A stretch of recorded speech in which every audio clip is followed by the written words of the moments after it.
नमस्ते सम्पूर्ण घोडेटार बासी आमा बुवा दाजुभाइ दिदीबहिनी र जेन्जी पुस्ताहरूलाई। हजुर अब जानु हस् उहाँ हुनुहुन्छ र यहाँ मैले ठ्याक्कै देखेको चाहिँ घोडेटार। अहिले म चाहिँ हतुवागढी घोडेटारमा छु र यो चाहिँ टक्क वाबुको बनाउनु भएको रहेछ। वाबुको सेप दिएर यो चाहिँ पोखरी बनाउनु भएको होला सायद, त पानी चाहिँ छैन। वाबु भनेको चाहिँ अब चिन्डो भनौँ न।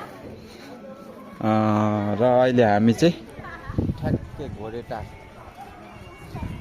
चोकमा छौँ। यो घोडेटार चोकै होला सायद, हतुवागढीको घोडेटार बजारमा छु। र आज यहाँ एक्जाम पनि थिएछ, जुन यता चाहिँ विद्यालय क्षेत्र होला सायद। म चाहिँ यहाँ पहिलोचोटि भन्दा नि हुन्छ। अनि यहाँ हाम्रो सरहरू आज भेट भएको छ, जुन पहिलाचोटि हाम्रो जेन्जी साथीहरू पनि हुनुहुन्छ। अनि यहाँ अब हामी यहाँबाट निक्लिनु आँटेको। अब कार्यक्रम स्थलतिरै अलिकति ढिलो हुनु पुग्यो बाटोको कारणले, त्यसको लागि हामी क्षमा माग्न चाहन्छौँ है।